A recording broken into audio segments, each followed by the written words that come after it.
Сәлеметсіңдер ме оқушылар? Дене шынықтыру сабағы 3-ші бөлім қазақ ұлттық және қозғалыс ойындары. Сабағымыздың тақырыбы қозғалмалы ойындар. Сабағымыздың мақсаты оқушылардың қозғалмалы ойынға қызығушылығын арттыру, қозғалмалы ойындар технологиясын терең меңгеру болып табылады.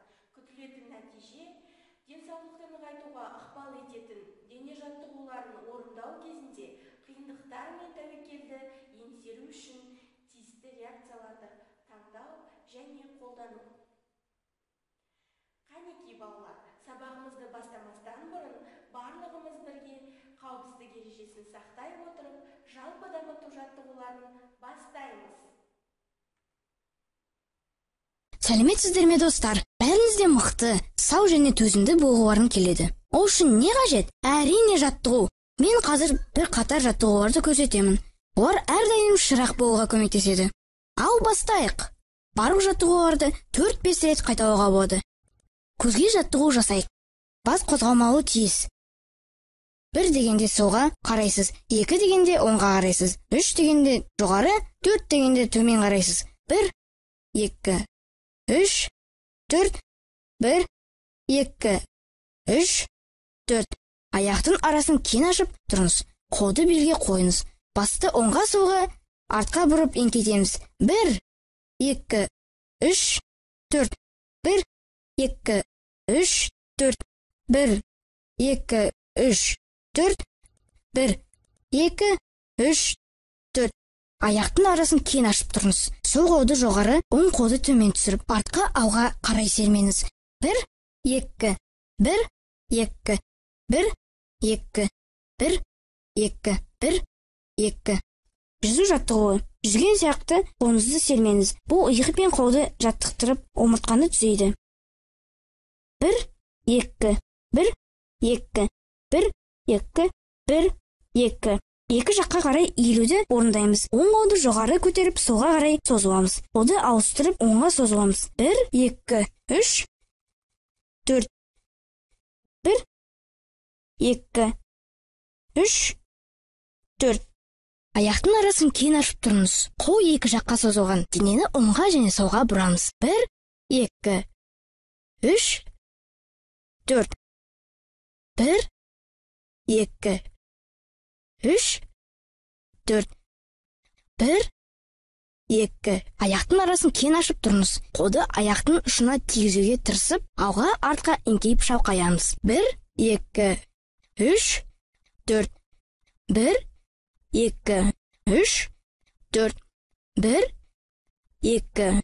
Аяқты бірге қойып, қолды жоғары көтереміз. Аяқ ұшына тұрып, жоғары қарай бүкіл денені созамыз. 1, 2, 3, 4. 1, 2, 3, 4. Аяқты бірге қойып, қолды белде ұстаймыз. Асықпастан отырып тұрамыз. 1, 2, 3, 4. 1, 2, 3, 4. Тік тұрып қолды дене бойы созыңыз. Ішке қарай тыныс алып, сәл тоқтатып, одан кейін демді шығарыңыз. Тыныс алу, шығару. Тыныс алу, шығару. Тыныс алу, шығару. Тыныс алу, шығару. Көп рахмет достар. Сау болыңыздар. Жарайсыңдар балалар. Барлығымыз бірге жаттығуларды орындадық. Назарымызды ортаға аударайық. Ойын түрлерімен сіздерді таныстыра кетейін. Ұлттық ойын, зияткерлік ойын, қимыл қозғалыс ойыны, сонымен қатар спорттық ойын түрлері бар балалар. Қазақтың ұлттық ойындары ежелгі заманда пайда болып, бірте-бірте дамып, қалыптасып, біздің дәуірімізге жеткен халқымыздың дәстүрлі спорт өнері. Қазақ ұлттық ойындарының тарихы тым тереңде жатыр. Ойындардың тарихы сонау алғашқы қауымдық қоғамнан бастау алады. Қыз қуу, көкпар, балуан күрес, ат бәйгесі, тоғызқұмалақ, бес тас, тағы да басқа ойындар қазақ халқының ұлттық ерекшелігін айғақтайтын ойындар болып есептелінеді. Ал зияткерлік спорт жастарымыздың білімді, алғыр болып қалыптасуына өз септігін тигізеді. Қимыл қозғалыс ойындары бұл балалар ептілігін дамытудың маңызды шарттарының бірі. Ойын әдісін қолдану спорттық жаттығулардың қатаң реттілігімен қадағаланады. Спорттық ойын дегеніміз ұшқын құмарлық пен еліктеудің мазанып жанар оты. Ойын дүниеге қарай ашылған үлкен жарық терезе іспетті. Ол арқылы рухани сезіміміз жасампаз өмірмен ұштасады. Өзін қоршаған дүние туралы түсінік аламыз. Ал қозғалыс ойынына аңшылар мен үйректер ойынын жатқызамыз. Аңшылар мен үйрек ойынының барысы ойыншылар екі топқа жіктеледі. Бірі аңшылар, бірі үйректер. Үлкен шеңбер сызылады. Оның сырт жағында аңшылар тұрады. Үйректер шеңбер ішінде болады. Белгі бойынша алаңның сыртындағы аңшылар допты бір-біріне лақтырып отырып, алаң ішіндегі үйректерді ойыннан шығару мақсатымен доппен дәлдеп атады. Ал ұлттық ойынға бестас ойынын жатқызамыз. Бестас өте көне дәуірден келе жатқан қазақ халқының ойындарының бірі. Бестас ойынын ата-бабаларымыз сондай бір керемет ережелермен бекіткен. Яғни, бірінші қатысатын адам саны анықталады. Ойынға қатысатын адам санына шектеу жоқ. Кемінде 2 адамнан таңдалынып алынады. Ойынға қатынасушылар дөңгелене отырады. Ойнау үшін қолға епті, ұстауға ыңғайлы тастар таңдалынып алады. Ойын түрлерімен танысып көрдік. Ендігі кезекте сіздер бестас ойынын орындап көріңіздер. Жарайсыңдар балалар. Сіздерге берілген ойындар қандай дене қасиетін дамытады деп ойлайсыңдар? Барлығымыз бірге ойланып көрейік.